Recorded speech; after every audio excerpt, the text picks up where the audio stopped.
आता है पंचमम दृश्य, पाचवं दृश्य म्हणजे पाचवा भाग.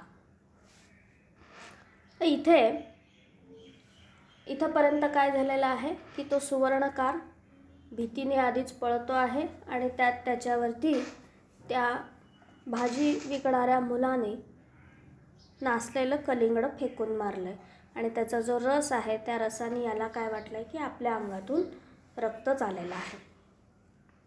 पुढे काय होतं आहे बघा आता. पंचमं दृश्यम. सुवर्णकारः धावन्नेव प्रविशति. धावन एव म्हणजे धावतच तो तिथे स्टेजवरती आपल्यासमोर येतो आहे. निमेषमात्रं स्थिरः भवति. क्षणभर तिथं येऊन थोडासा उभा राहतो आहे. तदनंतरम भयग्रस्तताम अपावृत्य तारस्वरेण वदति. आता हा घराच्या समोर आला आहे बरं का, त्यामुळे ह्याची भीती आता जाऊन शौर्य दाखवायला पाहिजे ना, म्हणून तो काय करतो आहे, आपलं जे भीतीने जी गाळण उडालेली, भयग्रस्तता म्हणजे काय, भीतीने उडालेली जी गाळण आहे ते जरा बाजूला करून अपावृत्य तारस्वरेण जोरात काय हाक मारतोय. त्याच वेळेला आपल्याला सूचना आहे, रात्री समय निदर्शकः मंद प्रकाशः वर्तते. आताही प्रकाश कसा आहे स्टेजवर, मंदच आहे, रात्रीची वेळ दाखवणारा असाच आहे. तिथून ओरडतो आहे, प्रिये प्रिये उद्घाटय द्वारम. आपल्या बायकोला हाक मारतोय, दार उघड. भार्या सकोपम रागाने, किम अभवत, काय झालं. किमर्थम एवं तारस्वरेण आह्वयसी. एवढ्या मोठ्याने का ओरडतो आहेस, का बोलवतो आहेस. सुवर्णकारः किमर्थम इति पृच्छसि. का असं विचारतेस. आनय निराजनम. अगं तू निरांजन घेऊन ये.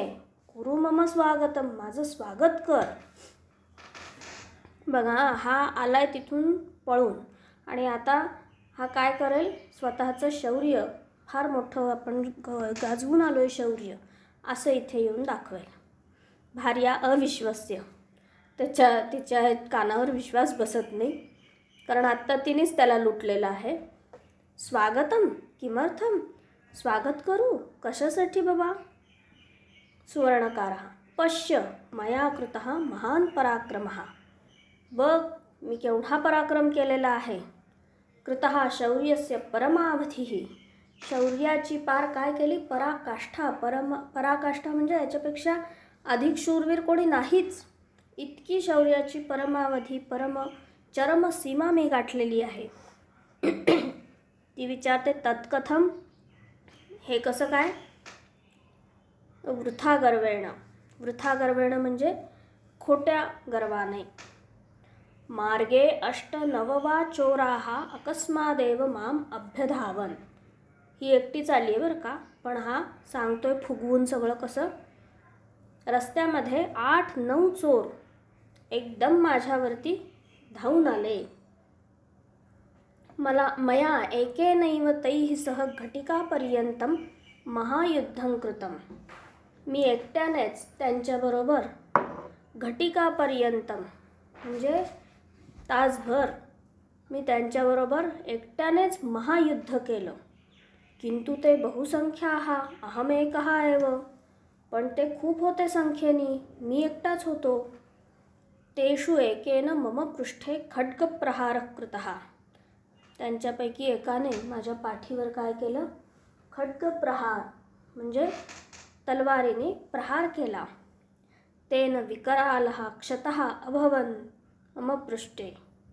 बघ त्यामुळे माझ्या पाठीवर कसं झालेलं आहे, क्षतः जखमी झालो आहे मी. पश्य अधुनापि वहति रक्तवर्णं रुधिरम. बघ अजून सुद्धा हे लाल रंगाचं रक्त वाहतं आहे. ती पाठीवर पाहते आणि म्हणते, भो स्वामीन, अहो मालक, नैष खड्ग प्रहारः. हा काही खड्गाचा वार नाही आहे, तलवारीचा वार नाही आहे. नास्ति एतत् रुधिरम, आणि हे रक्तही नाही. बघा याला दुखलं नाही आहे काही नाही, पण रक्त वाहत आहे म्हणून किती करतो आहे नाटक तो. आश्चर्येण आं किमस्ति तत्? जर रक्त नाही आहे तर ते काय आहे? ती हसते जोरात, विहस्य. हसण्याचे जे प्रकार आहेत त्याला विहस्य म्हणल्यानंतर मोठ्याने हसणं आणि थोडंसं परिहासासारखं हसणं. एतत्तु विगलित कलिंगस्य रक्तवर्णः रसः अस्ति. हा तर नासलेल्या कलिंगडाचा लाल रस आहे. न अनुभवसी दुर्गंधम. तुला काही दुर्गंध येत नाही आहे का?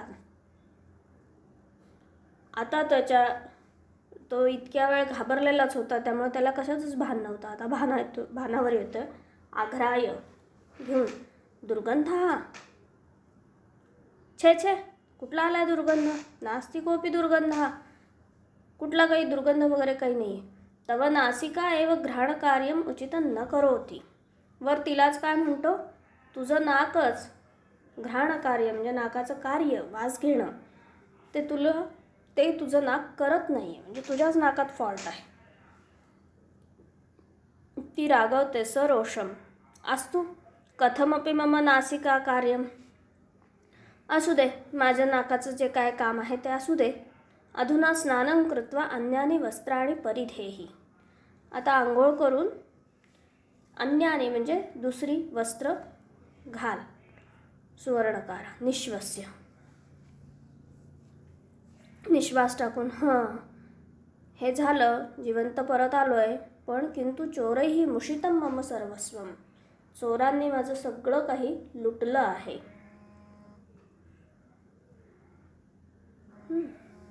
अतः बहुविषण्णोऽस्म्यहं. म्हणून मी खूप खिन्न आहे. संप्रति विषण्णो भूत्वा किं करोषि. ती त्याला म्हणते, आता दुःखी होऊन काय करणार आहेस? वह्निना व्याप्ते गृहे कूपखननेन किं प्रयोजनम.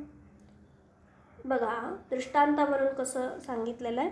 वह्निना व्याप्ते गृहे म्हणजे घराला आग लागल्यानंतर मग विहीर खणण्यात, कूप म्हणजे विहीर, विहीर खणण्यात काय शहाणपणा, काय ते प्रयोजन? सुवर्णकार म्हणतो, सत्यमस्ति ते कथनम.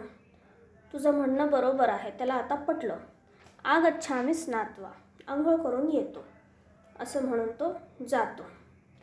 भार्या मंजुषाम आभूषणानि उत्तरीयंच आनीय स्थापयति.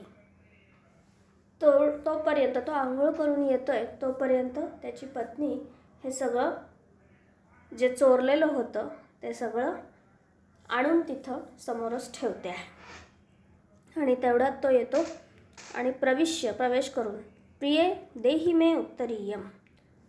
माझं उपर्ण दे बरं जरा. ती भार्या त्याला ते उपर्ण देते आणि ते उत्तरीय उपर्ण पाहून तो काय होतो? आश्चर्यचकित होतो. किम तदेव मुषितम उत्तरीयम. अरे, हे तेच उपर्ण आहे जे माझं चोरलं गेलेलं होतं. त्वत्समीपे कथम. तुझ्याकडं कसं काय आलं? एषा मम सुवर्णमंजुषा आभूषणानि अपि दृश्यन्ते. ही माझी सोन्याची पेटी, हे माझे दागिने, हे सगळंच दिसतं इथे. आता त्याला डोक्यामध्ये प्रकाश पडला त्याच्या. तत् किम त्वमेव मां चोरवेषेण मुषितवती. तूच मला चोराच्या वेशाने लुटलंयस. हे देव, असं म्हणून मोहम उपगच्छती म्हणजे बेशुद्ध पडतो. भार्या. हा हंत. अरे रे, केवलं गेहे शूरः एषः तु भ्रममुक्तः अभवत्. हा घरातच शूर असणारा. गेहे शूर कोणता समास आहे बघा? गेहे शूर. गेह शब्दाची गेहे ही काय येते? सप्तमी तत्पुरुष समास आहे हा. घरामध्येच शूरवीर असणारा हा भ्रमातून तर बाहेर आला. आणि बघा काय अवस्था झाली त्याची. सत्यं ज्ञात्वा एषः मोहमुपगतः. खरं समजल्यावर हा काय झालेला आहे? बेशुद्ध पडलेला आहे. ती त्याला उठवते. प्रबुद्धः भव. जागा हो स्वामीन, प्रबुद्धः भव. जागा हो. आणि तरी तो जागा होत नाही. मग ती त्याला शीतोपचारं करोती. पाणी मारणं वगैरे असं काय ती त्याला करते.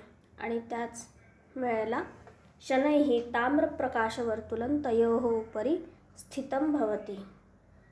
ताम्रप्रकाश म्हणजे लाल रंगाचं एक वर्तुळ प्रकाशाचं त्यांच्यावर दाखवायचं आहे त्यावेळेला स्टेजवर.